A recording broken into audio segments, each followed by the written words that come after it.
Hi everyone, welcome to another episode of Candid Chats. Today I'd like to talk a little bit about choosing our battles or allowing someone else to do the fighting for us.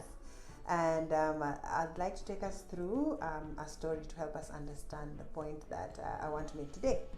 And so here, I'll again circle back to the story of Abraham and Sarah, who are two characters in the Bible. And in a previous episode, I spoke about them leaving their homeland so that they could go to a land that they were not sure where it was.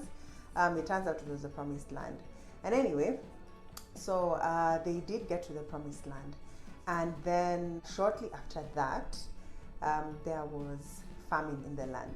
So if you read Genesis chapter 12, you'll see that Abraham now has to move his family to Egypt because of the famine that was there in the promised land.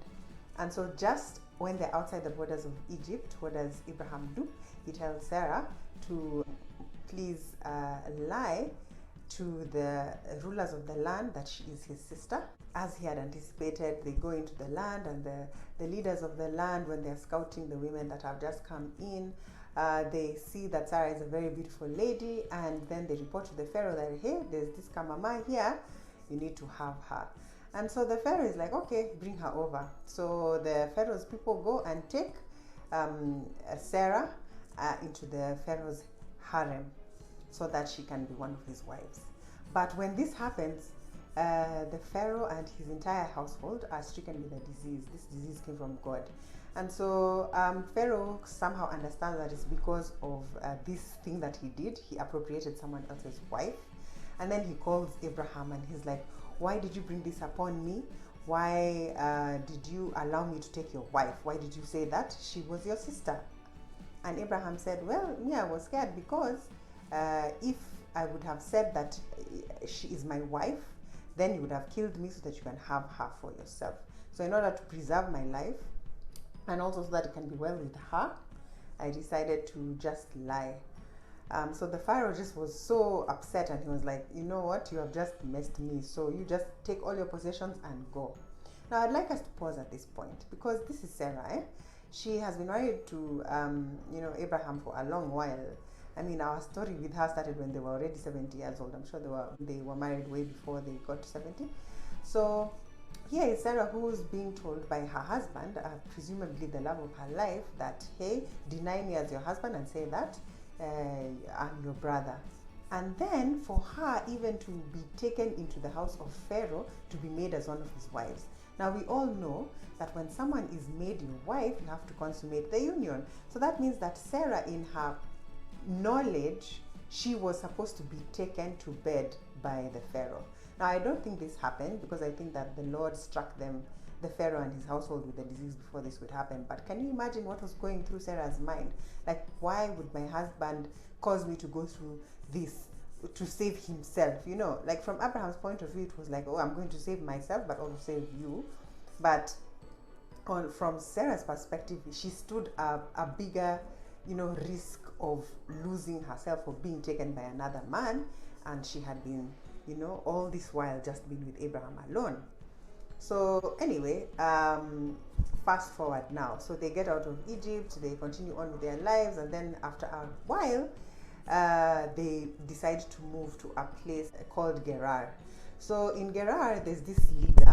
The king of Gerar was called Abimelech. And just before they get into Gerar, Abraham again tells Sarah, hey, so remember, we are not husband and wife, we are brother and sister. So that if this guy decides to see you as a beautiful woman and takes you, I'm not killed in the process. So Sarah, again, even after the previous lesson, decides, okay, I'm just going to go along with it. So for sure, the same thing happened the way it did in Egypt. The king sees her as a beautiful woman, takes her to be one of the wives in his harem. But before he manages to touch her physically and take her to bed, the Lord appears to him in a dream and tells him that, hey, you and your household, you're going to die this night because you have taken someone else's wife. So of course Abimelech is, he's aghast. He's like, I didn't know. Me, I asked this dude, and Abraham is telling me that. it's the sister, not the wife. I wouldn't have done it, so my conscience is clear. God told him, it's okay. I know that you did it out of ignorance, you didn't know. So just return this wife back to Abraham. So he calls Abraham and he's like, hey, is how you're getting me and my house into trouble because of your lies. Me, I didn't know that this was your wife. Then Abraham tells him, oh, you know me, I thought this was a land that didn't fear God, so I just knew that if I say it's my wife, you will kill me so that you can have her. And so anyway, long story short, Abimelech says, okay, fine, take your wife. And then he even ends up giving Abraham more spoils from the land. He gives him livestock. I think he also gives him more slaves, and they are sent off their way. So just reflecting back on this point, this is the second time that Sarah is being made to lie by her husband. The first time, you can just write it off as, okay, it's the first time we didn't know, now we know. But this second time, Sarah and Abraham saw how God fought on behalf of Sarah, so that she would not be taken to bed by the Pharaoh. Here we are in a similar situation, and Abraham still cannot remember that God is on his side and that God would fight for him and ensure that he's not killed because of his wife, but he still goes ahead and makes the same decision, and Sarah finds herself once again, in utter fear that another man is going to take her to bed, who is not her husband. The Bible does not tell us whether they had an argument or whether she pleaded with Abraham or even tried to remind him of the previous time that God saved the situation. We're not told any of that. But as a woman, I'm just imagining that I would feel frustrated that I'm being put in this position again, and that the consequences of your decision are also affecting me, because now I am standing the risk of being taken to bed by another man who I don't love, and all this while I've been faithful to you. So those feelings of frustration, I'm sure Sarah had them, but she went along with what her partner wanted. I think at this point she decided, you know what, this is not even my battle to fight. I'm just going to give it to God, because God knows this person has not learned his lesson. For whatever reason, this person has decided to put me in this situation again.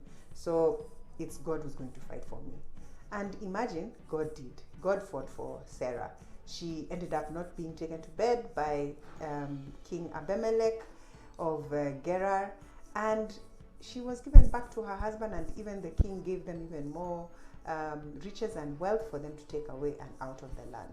So even us in our present day situation, sometimes we stay with them, our people, our spouses, and we see them making maybe the same mistakes or similar mistakes that they should not be making, since they should have learned from previous experiences. And sometimes we feel like we are frustrated.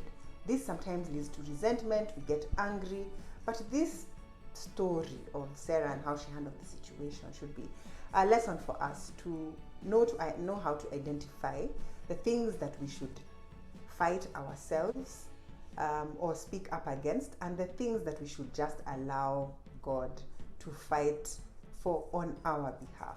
Because there are some things that really they are so difficult for us to handle, but we should allow God to take control and just fight these battles for us.